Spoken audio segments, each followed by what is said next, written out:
Good morning from Little Creek Bee Ranch. We've got really kind of a four-part series of videos we're making. I've got several questions about sustainable beekeeping and kind of how we see that and how we're teaching that. So somebody prompted me to kind of make videos relative to those topics. Now, what you're looking at is an old brood frame I'm going to talk about here in a second. I've got to hurry.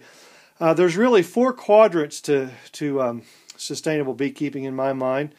One is airflow management, two, protein management, three, on-the-spot queen rearing, and four, essential oil management. So we're going to try to make four videos real quick on those four topics. So I want to start off with airflow management. The other day we talked about solar ventilators, and you're looking at a solar ventilator right here.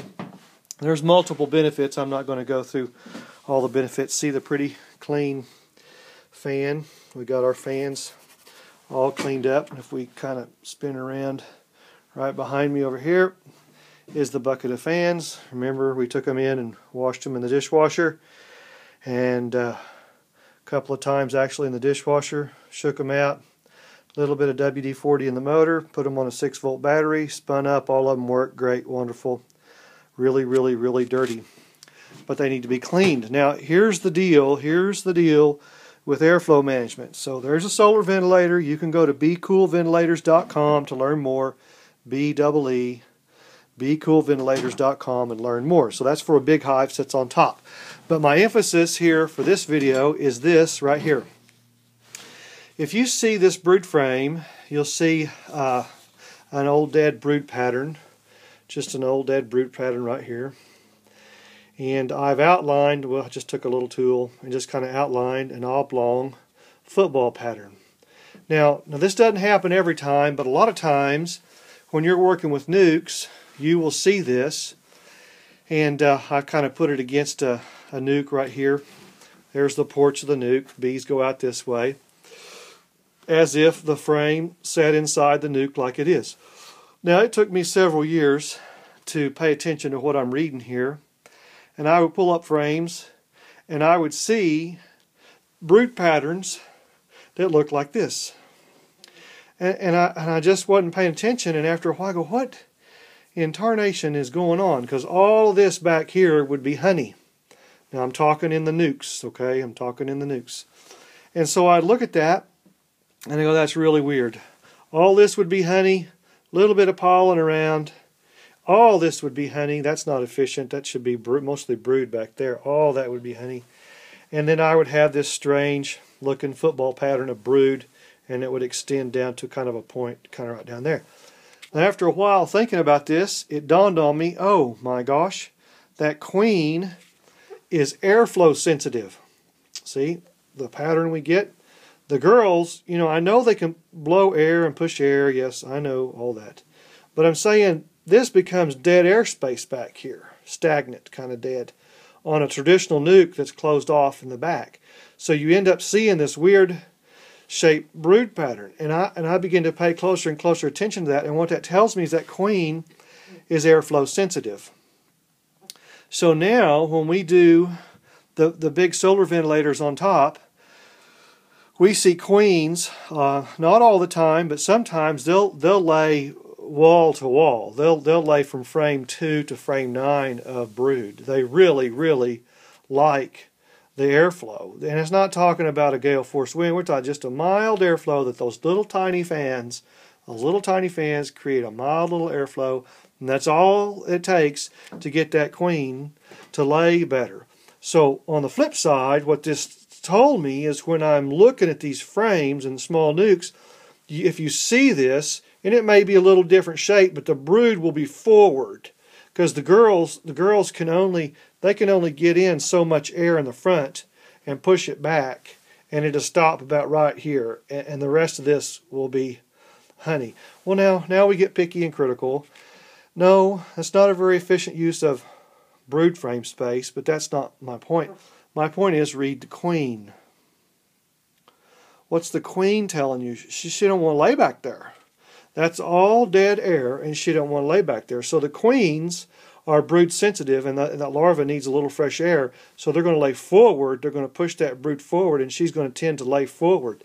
Now, that's not 100% of the time, but a lot of times, I'd say 80% of the time, you'll see weird brood patterns in your nucs if they don't have fresh air. So keep that in mind. Okay, this is about airflow management. One of our quadrants of sustainable beekeeping is you've got to be sensitive to airflow management because it shows up in the brood frames just like you see right there. So set that to the side. Now I want you to compare two nucs. Here's one nuc on the bottom, another nuc on top. Two nucs. They're empty inside, but what do you see different? This is just as a normal traditional wooden nuc. It's closed off in the back. It has a solid bottom, wood bottom, solid bottom. This kind of weird brood pattern that we see here would show up in a solid nuc where you're not propping the top and you don't have an open here, and most people do that. And she's going to lay this weird cockeyed pattern towards the front. So me and another beekeeper, he came up with a better way of cutting your own frames. Our own boxes. We're able to take a 4x8 sheet of plywood and cut out 10 nuc boxes, just like you see on top. And it made 10 boxes with lids minus one lid, so pretty tight. It came out pretty good. And what we decided to do was take the back 3 inches and take that bottom and slide it forward. So we have a normal porch out here, and all we've done is taken about 20 inches of measurement and just slid it forward, and that created about a 3-inch gap. If you look under, if I move it, look under, it's screened. See the screen? Simple hardware cloth stapled on and all painted. Now that made a huge difference, because then we started seeing full frames. That queen would then take off and she'd lay a proper pattern. Oh, we were doing good. Oh yeah, that was great.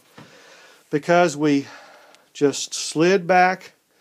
You can do it different ways. A little paddle drill and drill a couple of big 2-inch holes, or just slide it forward, whatever, put some screen on it. But these traditional nucs right here are solid in the back. And that air, when the bees come in or fan, it doesn't go all the way back, and they just put honey back here, and you end up seeing this weird, strange football pattern on the frames. So in your nuc management, if you will be sensitive to airflow, you will realize the queens want better air. This is why you're seeing these weird shaped patterns on the front, where it actually ought to be mostly all the way across here, all the way. A little bit of honey in the corners, a little bit of honey up there, down here, and a ribbon of pollen. I've actually seen them with good airflow, wall-to-wall bees. I mean, they lay in the brood. Now, they love the air. So I'm a big believer in supplemental airflow. Okay, that's one of the quadrants of sustainable beekeeping, is being sensitive to airflow management. Now I'm going to spin around the other way. If you don't want to do solar ventilators, let me spin around. At least do this. This is called joggling.